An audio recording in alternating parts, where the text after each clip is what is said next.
everyone's had that special someone, right? A new girlfriend or a new boyfriend, and had to go through that whole meet the family stage. Depending on who your partner is and, well, who their family is, anyone can have a either uniquely great or uniquely bad experience, and you'll always leave with a story.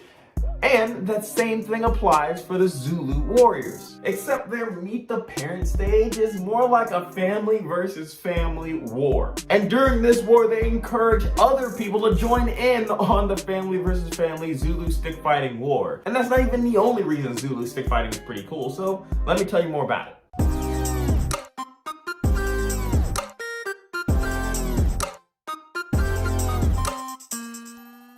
What's up, guys? This is the only ninja wearing aviators and a superhero hat, and welcome to the Black History Week here on the Modern Ninja channel. It's the first of the theme weeks here on the channel, so make sure you don't miss out and hit the subscribe button and even the notification bell so you don't miss when I post next. Nguni stick fighting is a martial art that was traditionally practiced by teenage herd boys in South Africa. This would essentially act as like a training game that would teach these herd boys to protect their flock of whatever they're guarding. You know, as herd boys do. Essentially, each fighter would be given two long sticks, one being for defense and the other for offense. And they would go at it, fighting each other and practicing combat awareness, reaction time, and many other skills that this game would teach them. Not a game.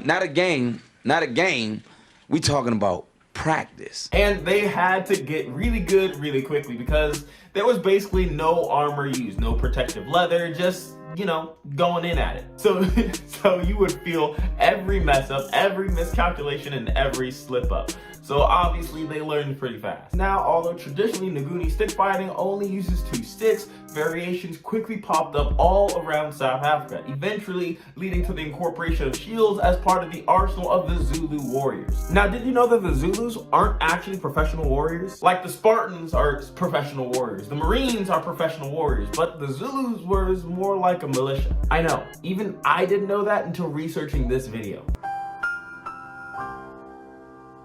A Zulu warrior would be a part-time member of the militia and typically join between the age of 19 and 40, depending on, you know, when the conflict happened. And because they weren't full-time warriors, their true strength was reliant on their knowledge of the terrain and the straight determination that they had to defend their lands. All that to say, it kind of makes sense why this form of stick fighting was incorporated into the Zulus. Because oftentimes those herd boys that did Nguni stick fighting, yeah, they would just take that and perfect it in actual combat as a Zulu warrior. And the Zulus would still use one attacking stick and one defending stick, except the attacking stick would often be traded out for a stabbing or throwing spear. The stabbing spear having a shorter blade so that it didn't get stuck into people when you stabbed them, and the throwing spear being a much longer version of the shorter spear, but, you know, longer so it's easier to throw farther. And they would obviously interchange with these weapons depending on what part of the formation they happened to be in. They would also use axe and maces, but those weapons were significantly less common.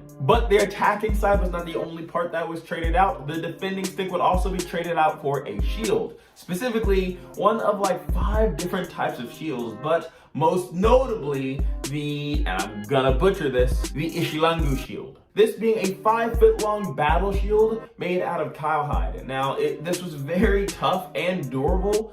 However, not against guns, and the British had guns, which is why the Zulus soon adopted guns into their own arsenal as soon as they could get their hands on them. Yeah, the Zulus had guns. Another fact that I didn't realize until researching for this video. However, back to Zulu stick fighting. When practiced in sparring sessions or for sport, the object was for two opposing warriors to establish which of them was the strongest, or the Nkunzi. Nkunzi meaning bull in Zulu. In modern times, this is typically a part of wedding ceremonies, like I was talking about earlier, which the warriors from the groom's household welcome the warriors from the bride's household, and sometimes even other groups of warriors that were just hanging around. They can all join the fun, and let me tell you, this is how I want the next wedding I go to work. I want us to receive an invitation that reads, "Wedding ceremony, come ready to battle," or "I don't want to go." It's about to go down.